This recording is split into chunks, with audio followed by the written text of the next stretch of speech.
নমস্কার বন্ধুরা, আমি প্রিয়াঙ্কা রান্নাঘরে আপনাদের সকলকে স্বাগত। আজ আমি আপনাদের কাছে ফিরে এসেছি দারুণ স্বাদের একটি রেসিপি নিয়ে। ডিমের কালিয়া, একেবারে পুরনো দিনের রেসিপি। অবশ্যই আপনারা পুরো ভিডিওটা দেখবেন। বাচ্চা থেকে বড় সকলেই পছন্দ করে। একেবারে অল্প মশলা দিয়ে রেসিপিটি আপনাদের কাছে শেয়ার করব। সবার আগে দেখে নেব এই রেসিপিটি বানাতে কী কী উপকরণ লাগছে।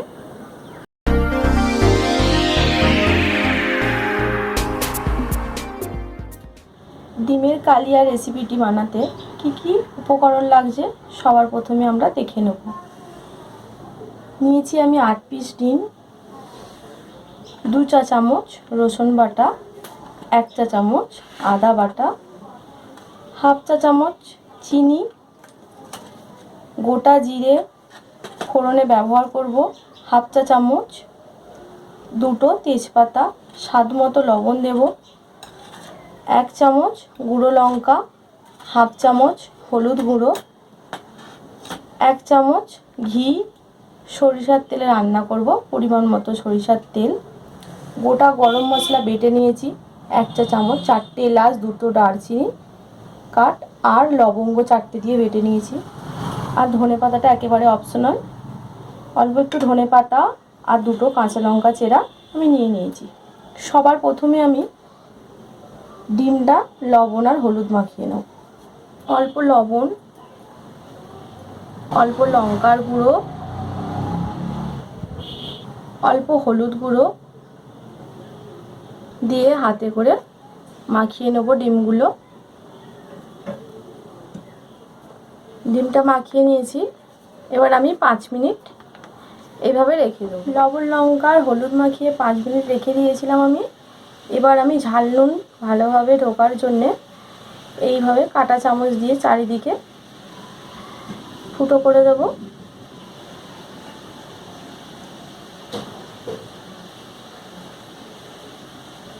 সব ডিমগুলো এভাবে চামচ দিয়ে ফুটো করে দিয়েছি। এবার ডিমগুলো আমি ভেজে নেব। আমি কড়াটা গরম করতে দিয়ে দিয়েছি। এবার দিয়ে দেব সরিষার তেল। তেলটা খুব ভালোভাবে গরম হয়ে গেছে। এবার আমি সেদ্ধ ডিমগুলো ভেজে নেব।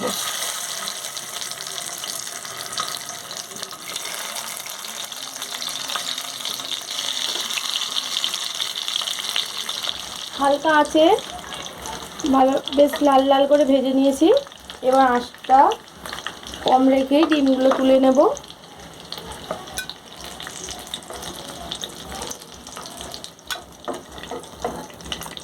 এবার দিয়ে দেব তেজপাতা 2টো, হাফ চামচ গোটা জিরে, জিরে আর তেজপাতাটা একটু ভালো করে ভেজে নেব। দিয়ে দেব রসুন বাটা,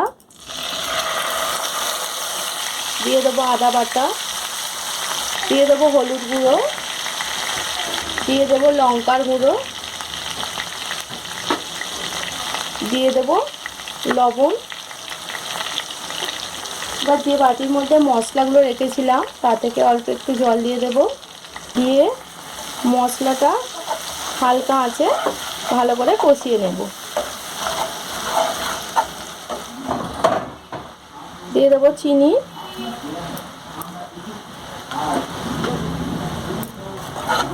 এবার ভালো করে কষিয়ে নেব। আমি মশলাটা খুব হালকা আঁচেই কষবো।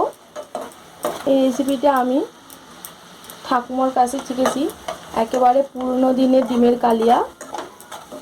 এবার মশলাটা খুব ভালোভাবে কষানো হয়ে গেছে, মশলা থেকে তেলটা ছেড়ে এসেছে। এবার আমি দিয়ে দেবো ভেজে রাখা ডিমগুলো।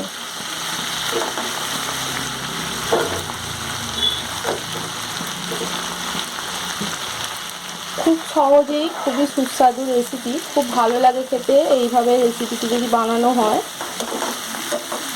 পেঁয়াজ টমেটো ছাড়া। এবার ডিমগুলো দিয়েও খুব ভালোভাবে কষানো হয়ে গেছে। আমি লবণটা আগেই দিয়ে দিচ্ছি, আর লবণ দিতে লাগবে না। এবার দিয়ে দেবো আমি একদম অল্প জল।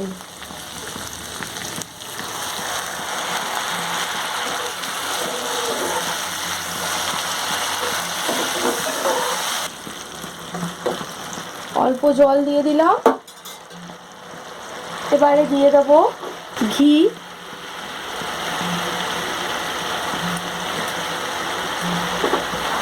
ধনে পাতা বা অপশনাল, কাঁচা লঙ্কা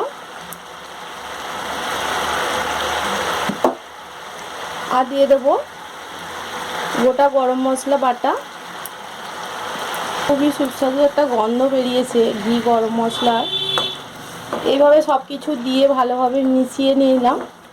ফুটে গেছে ডিমগুলো খুব ভালোভাবে। এবার আমি হালকা করে আঁচে 5 মিনিট চাপা দিয়ে দেবো, যাতে ঝাল নুনটা খুব ভালোভাবে ডিমের মধ্যে মিশে যায়। একদম আঁচটা কমিয়ে দেবো। তা 5 মিনিটের জন্য আমি চাপা দিয়ে দেবো। 5 মিনিট হয়ে গেছে। এবার আমি ঢাকাটা খুলে দেখে নেব। খুবই অল্প মশলা দিয়ে, সমস্ত মশলাটাই বাড়িতে আমাদের সব সময় থাকে, তাহলে চটপট বানিয়ে নেওয়াই যায় পুরোনো দিনের এই ডিমের কালিয়া। আপনারা অবশ্যই বাড়িতে ট্রাই করবেন, খুব ভালো লাগে খেতে। তাহলে কালিয়া মানে হালকা হালকা গ্রেভি থাকবে। আমি এবার গ্যাসটা অফ করে দেবো, দিয়ে আমি এবার নাবিয়ে নেবো এটা। গরম গরম ভাতের সাথে পরিবেশন করুন, খুব ভালো লাগে খেতে। আর অপূর্ব গন্ধ ঘি গরম মশলা।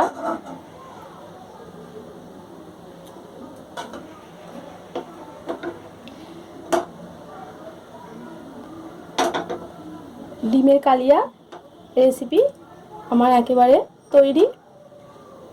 ডিমের কালিয়া রেসিপি একেবারে তৈরি। আশা করি আপনাদের খুব ভালো লাগবে। আমি খুব সহজ করে রেসিপিটি বানিয়ে আপনাদের দেখিয়েছি। ভালো লাগলে আমার চ্যানেলটিকে অবশ্যই সাবস্ক্রাইব করবেন আর পাশে থাকা বেল আইকনটা প্রেস করে রাখবেন। আর অবশ্যই অবশ্যই সকলের সাথে শেয়ার করবেন, কমেন্টে জানাবেন কীরকম লাগলো এই রেসিপিটি, খেতে কীরকম হবে। আবার ফিরে আসবো আমি অন্য কোনো রেসিপি নিয়ে। আজ এই পর্যন্তই। সুস্থ থাকবেন, ভালো থাকবেন। নমস্কার বন্ধুরা।